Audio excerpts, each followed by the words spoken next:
সাবেক স্বরাষ্ট্রমন্ত্রী আসাদুজ্জামান খান কামাল রাজধানীর গ্যান্ডারিয়ার একটি বাসায় আত্মগোপন করে আছেন।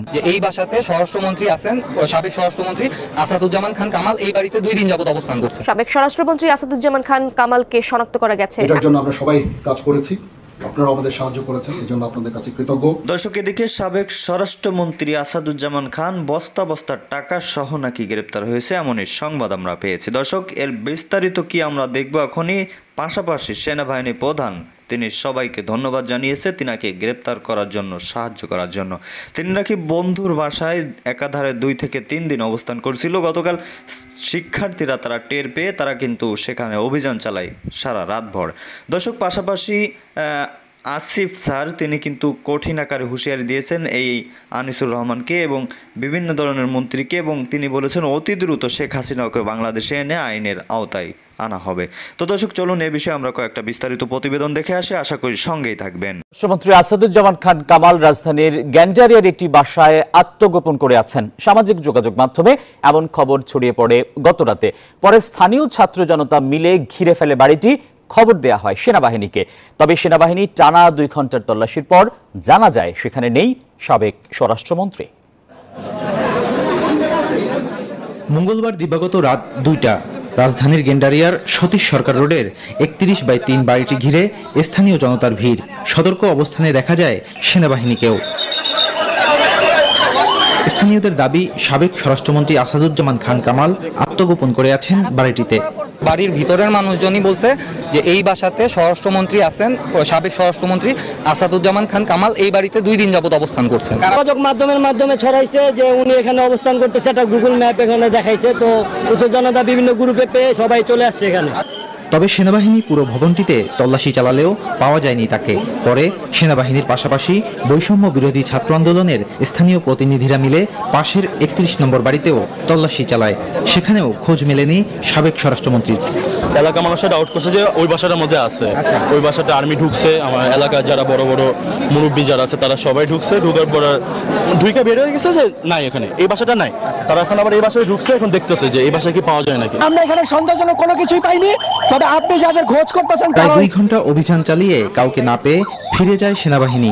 এর আগে সামাজিক যোগাযোগ মাধ্যমে একটি পোস্টের মাধ্যমে ছড়িয়ে পড়ে আসাদুজ্জামান খান কামাল গ্রেপ্তার এড়াতে গ্যান্ডারিয়ার ওই ঠিকানায় লুকিয়ে আছেন। সাবেক স্বরাষ্ট্রমন্ত্রী আসাদুজ্জামান খান কামালকে শনাক্ত করা গেছে এমন দাবিতে রাতভর গ্যান্ডারিয়া এলাকা ছিল উত্তপ্ত। সন্দেহজনক একটি বাড়ি ঘেরাও করে শিক্ষার্থী ও স্থানীয়রা, তবে সাধারণ মানুষকে তল্লাশি চালানোর অনুমতি না দেওয়ায় সেনাবাহিনীকে খবর দেওয়া হয়। পরে পাশাপাশি 2টি বাসভবন সার্চ করেও সাবেক স্বরাষ্ট্রমন্ত্রীকে পায়নি সেনা সদস্যরা। উপস্থিত এলাকাবাসীর অভিযোগ, পরিকল্পিতভাবে পেছনের গেট দিয়ে আসাদুজ্জামান খানকে সরিয়ে নেওয়া হয়েছে।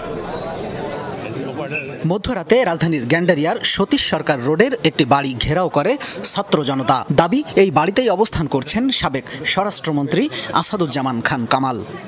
আমরা ফার্স্টে এখানে শুনতে পাইছি যে এখানে এই বিল্ডিং আছে। এটা হচ্ছে আমরা ইনফরমেশন পেয়েছি, আমাদের একটা গ্রুপ আছে, লাইভ লোকেশন ছিল, এবং আমরা একটা ইনফরমেশন পেয়েছি।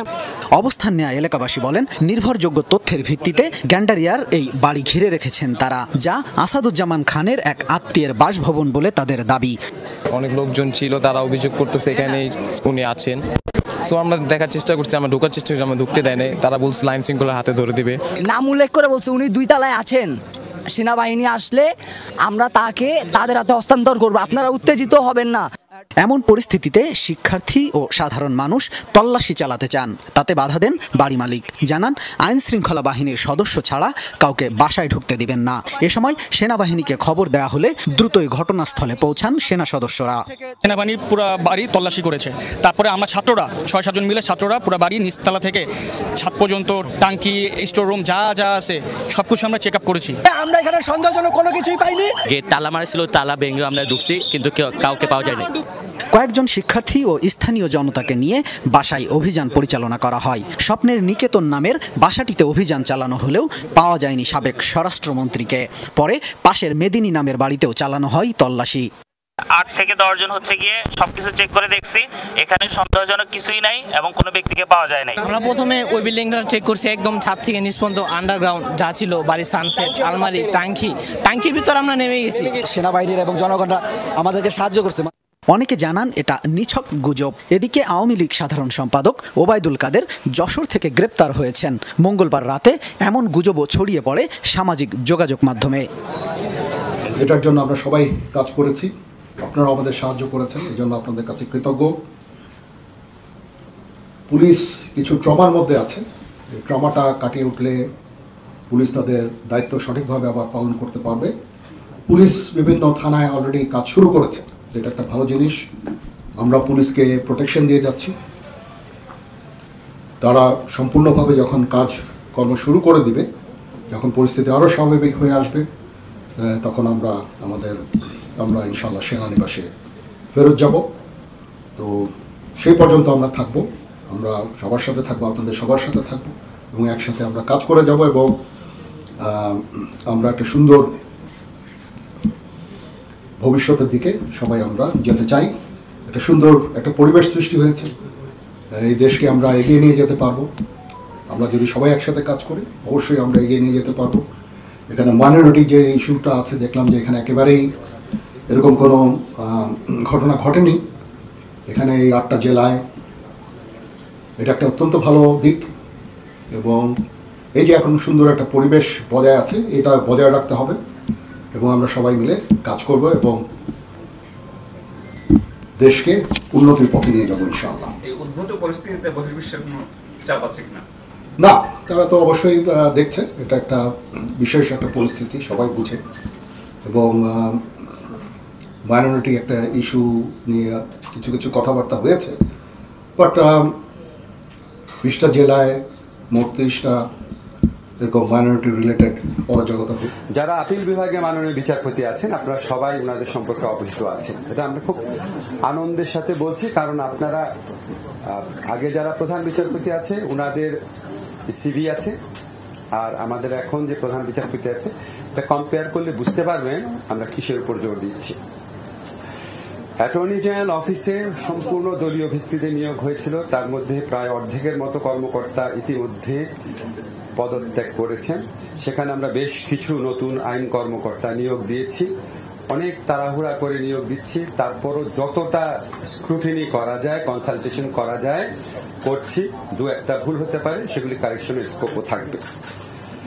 আমরা বাংলাদেশের সুপ্রিম কোর্টের সাথে পরামর্শক্রমে সকল বিচার বিভাগীয় কর্মকর্তা এবং তাদের পরিবারের সদস্যদের দেশে বিদেশে অবস্থিত স্থাবর অস্থাবর সম্পত্তির হিসাব বিবরণী আগামী 10 কর্মদিবসের মধ্যে দাখিল করার নির্দেশ দিয়েছি।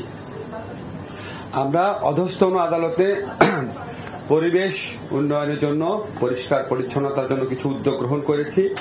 অধস্তন আদালতে প্লাস্টিক পণ্যের ব্যবহার আমরা নিষিদ্ধ করেছি। রিপ্লেস করতে একটু টাইম লাগবে, বাট অলরেডি নির্দেশনা পৌঁছে গেছে। এছাড়া আপনারা জানেন ওখানে শৌচাগার যে আছে, মাতৃ দুগ্ধদান কেন্দ্র আছে, মহিলা পুরুষদের বিচার প্রার্থীদের জন্য যে জায়গাগুলো আছে, এখানে স্থান সংকট আছে, জনবলের সংকট আছে, বাজেটের সংকট আছে। সাধ্যমতো সবকিছু করার জন্য নির্দেশনা পাঠিয়ে দেওয়া হয়েছে। আর গণহত্যা এবং গুলিবর্ষণ এই সমস্ত ঘটনার বিচারের জন্য ইতিমধ্যে কিছু মামলা হয়েছে, আপনারা জানেন।